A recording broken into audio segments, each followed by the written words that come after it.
When a man hurts a good woman, he usually thinks the story ends when she leaves. But the truth is far more painful than that, because some losses do not arrive immediately.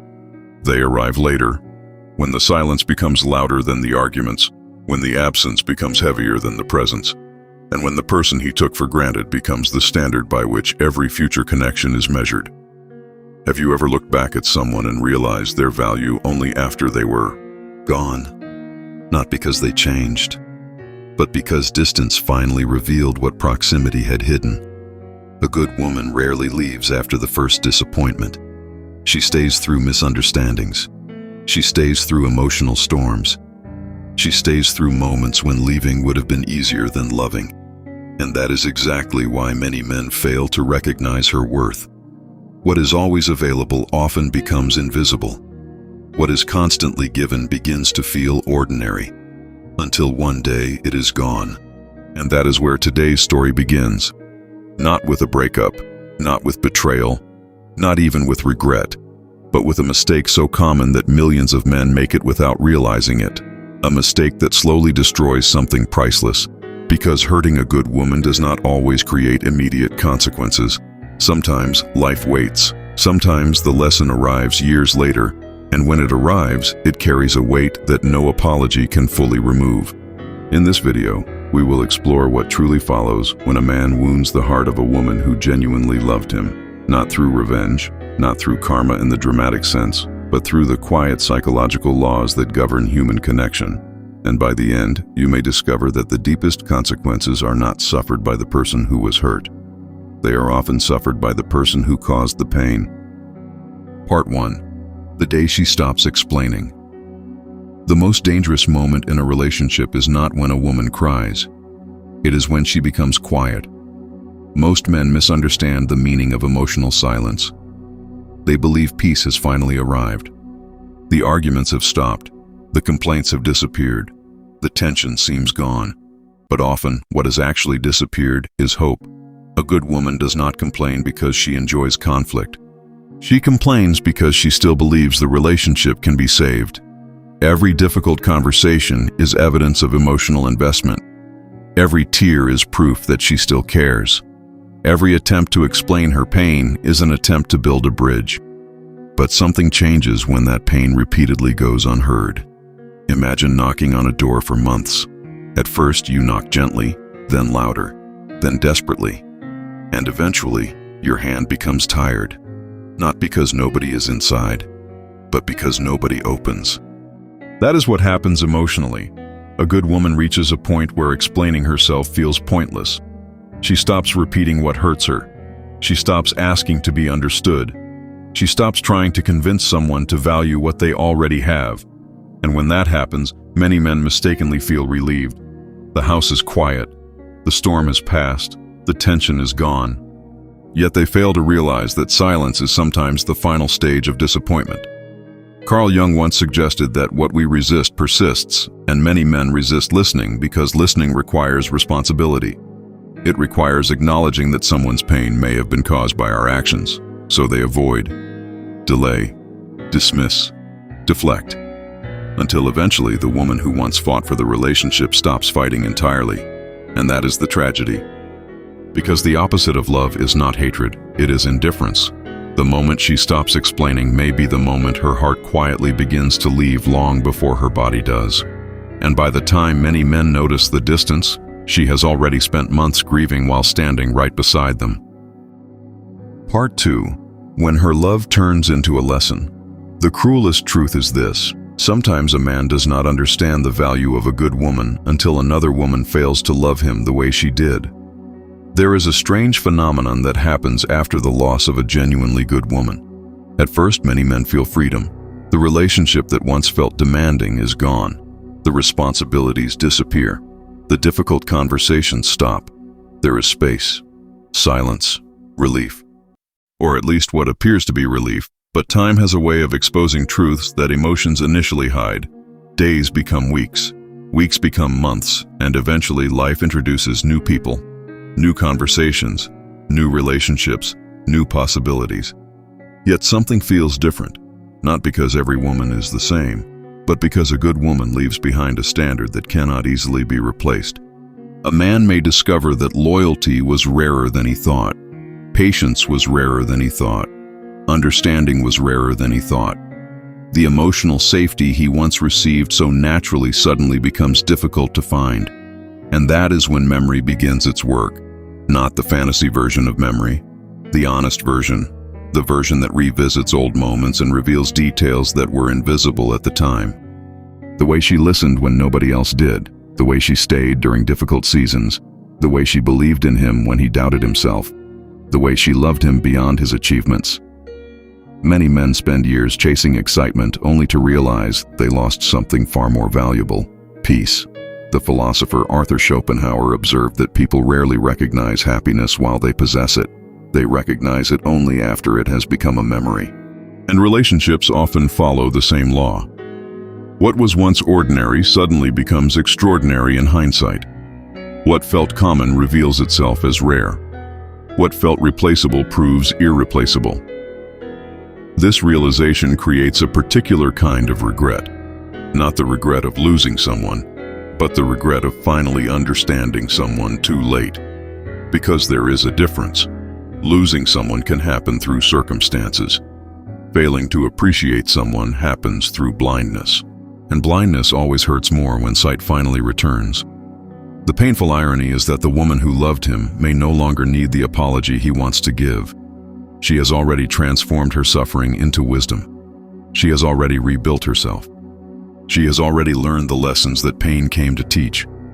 Meanwhile, he remains haunted by a question that echoes through countless lives. Why did I understand her value only after she was gone? And unfortunately, some questions arrive without answers, only consequences. Part 3. The invisible debt of guilt. Some wounds heal. Some mistakes fade. But there are certain memories that follow a person for years because they know, deep down, they became the source of someone else's pain. There is a kind of guilt that arrives immediately, and then there is the kind that waits. The second kind is far more dangerous because it does not appear when emotions are high. It does not arrive during arguments. It does not appear in the chaos of separation. Instead, it waits patiently in the background of life. Months later, years later, in quiet moments, during lonely nights, in random memories that surface without warning, a man may be sitting in his car after work, walking through a crowded city, lying awake beside someone new, and suddenly a memory appears, a conversation he ignored, a tear he dismissed, a moment when someone needed compassion and received indifference.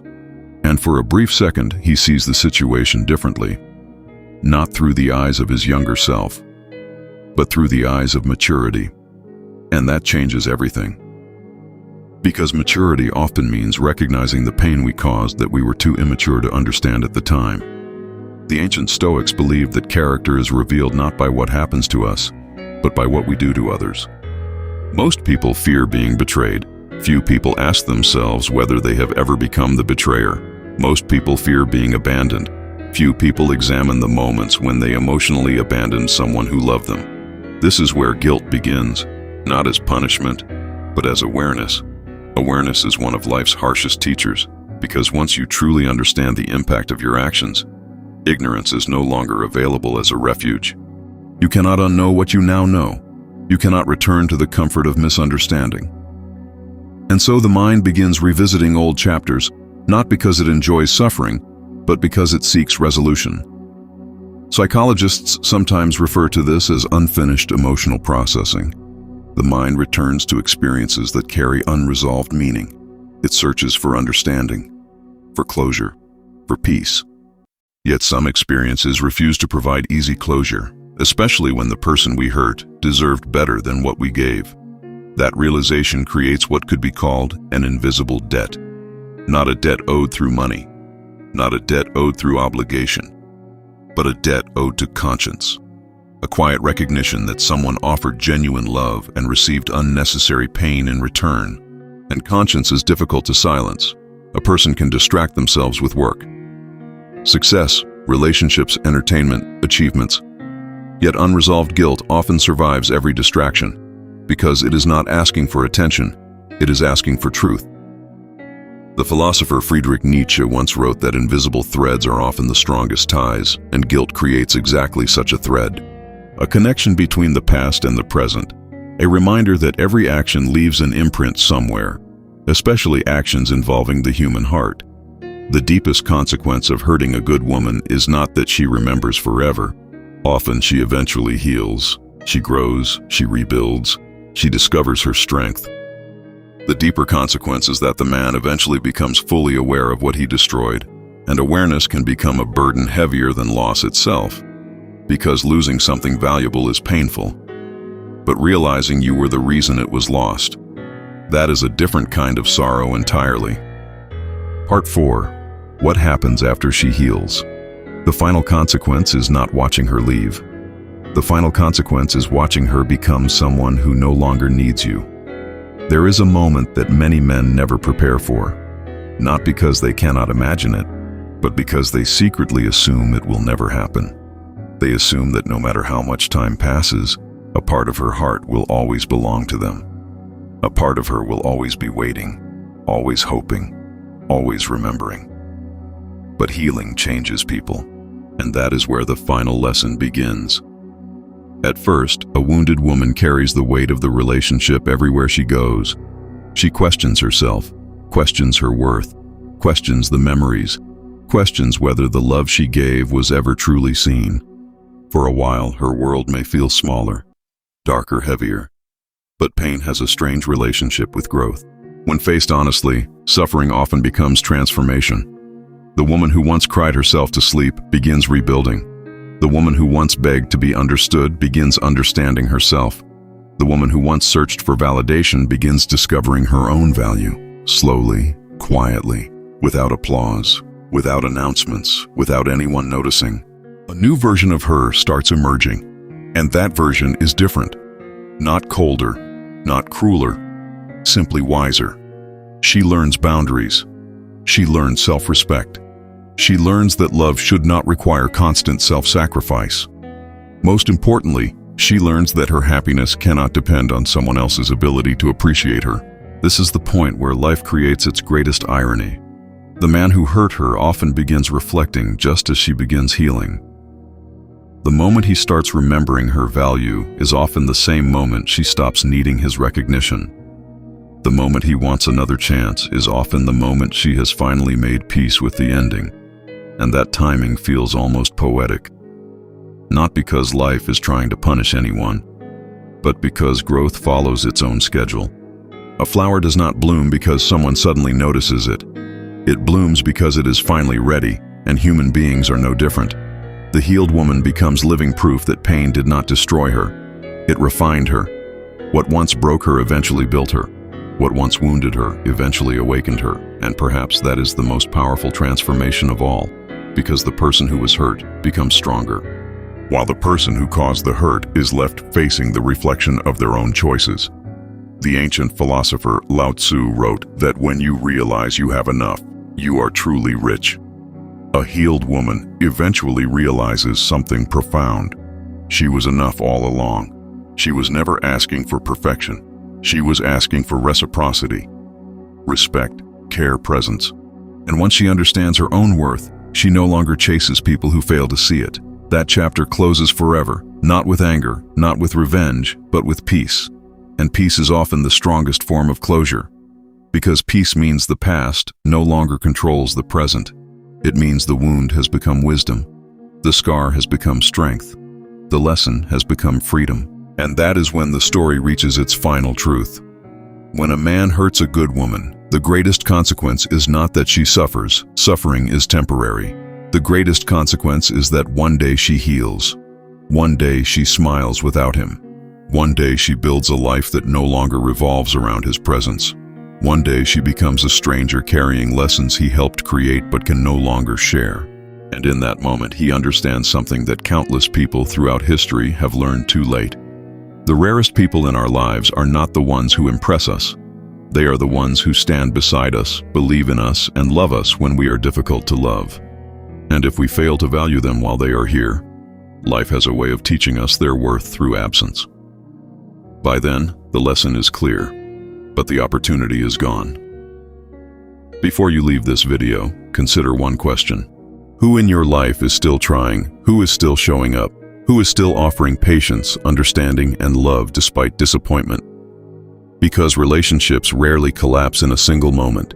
They erode through neglect, through unspoken gratitude, through affection that is assumed rather than appreciated.